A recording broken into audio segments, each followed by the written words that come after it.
Hi నమస్తే వనకం అందరికీ స్వాగతం అండి. బిగ్ బాస్ సీజన్ 7లో కండా బ్యాచ్ చేసిన పెంట గుర్తుందా? అబే గుర్తులేకపోవడం ఏంటి మాస్టారు అంటారా? అవును మరి. శోభా శెట్టి, ప్రియాంక జైన్ కలిసి ఆడిన ఆటలు, పాడిన పాటలు, ఒకరు టాప్ 5లోకి వస్తే మరొకరు ఫినాల్లోకి అడుగు దూరంలో ఎలిమినేట్ అయ్యారు. ఇప్పుడు అదే సూత్రాన్ని సీజన్ 8 కూడా పాటిస్తున్నారు కన్నడ బ్యాచ్. గత సీజన్లో కేవలం ఇద్దరే కన్నడ వాళ్ళు ఉంటే ఈసారి ఆ సంఖ్యను రెట్టింపు చేశారు నాగార్జున గారు. ఈసారి బిగ్ బాస్ సీజన్ 8లో రష్మి గౌడ, నిఖిల్, పృథ్వీ శెట్టి ఇలా ముగ్గురు పక్కా కన్నడాలు ఉన్నారు.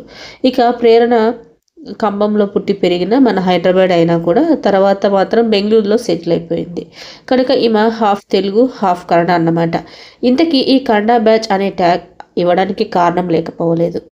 ఈరోజు బిగ్ బాస్ వదిలిన లేటెస్ట్ ప్రోమోలో ఈ పార్షియాలిటీ చక్కగా చూపించారు కన్నడ గ్యాంగ్ గురించి.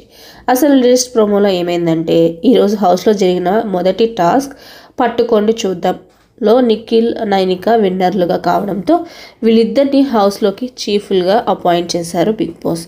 ఇక మూడో చీఫ్ కోసం ఫస్ట్ టాస్క్లో ఓడిపోయిన యష్మి గౌడ, బేబక్క, శేఖర్ భాష, అప్రీత్ మరో అవకాశం ఇచ్చారు బిగ్ బాస్. అయితే బ్రేక్ ది బ్రిక్స్ అనే ఈ టాస్క్లో ఈ నలుగురు గురించి చీఫ్ అవ్వడానికి ఎవరు అర్హులో నిఖిల్, నైనిక చెప్తే దాన్ని కాదని సదురు కంటెండర్లు అఫెండ్ చేసుకోవాలి. దీంతో ముందే బేబక్క, అఫ్రిలను పక్కన పెట్టేశారు నిఖిల్.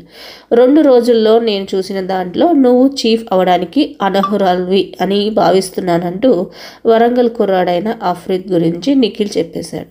దీంతో ఆర్జీవి హీరోయిన్ సోనియా ఆకుల ఇంకా తగులుకునింది. ఇద్దరిలో పోలిస్తే యష్మి గౌడ చాలా రెస్పాన్సిబుల్గా ఉందంటూ సోనియా తన అభిప్రాయం చెప్పింది. దీంతో హీరోయిన్ సోనియా ఆకుల తగులుకుంది. ఇద్దరిలో పోలిస్తే యష్మి గౌడ చాలా ఇర్రెస్పాన్సిబుల్ అంటూ సోనియా తన అభిప్రాయం చెప్పింది. దీంతో అనవసరంగా నన్ను ఎందుకు లాగుతున్నావంటూ యష్మి గౌడ వాయిస్ రేజ్ చేసింది. సేమ్ కన్నడ వాయిస్ కావడంతో నిఖిల్ కూడా యష్మికకి సపోర్ట్ చేశాడు. దీంతో సోనియా గట్టిగానే ఫైట్ చేసింది. ఇలా బిగ్ బాస్ మొదలైన 2 రోజులే కన్నడ బ్యాచ్ ఒక్కటైపోయి ఒక్కటిగా ఆడేసుకున్నారనమాట. మరి సోనియా ఆకుల తగులుకున్నట్టే మిగిలిన తెలుగోళ్ళు కూడా కలిసికట్టుగా ఆడితే బాగుంటుందని ఆడియన్స్ అభిప్రాయం. మరి మీరేమనుకుంటున్నారు కింద కామెంట్ చేయడం మర్చిపోద్దండి. సో మరిన్ని వీడియోస్ కోసం, లేటెస్ట్ అప్డేట్స్ కోసం నా ఛానల్ లైక్ చేయండి, షేర్ చేయండి, కుదిరితే సబ్స్క్రైబ్ చేసుకోవడం మాత్రం అస్సలు మర్చిపోకండి.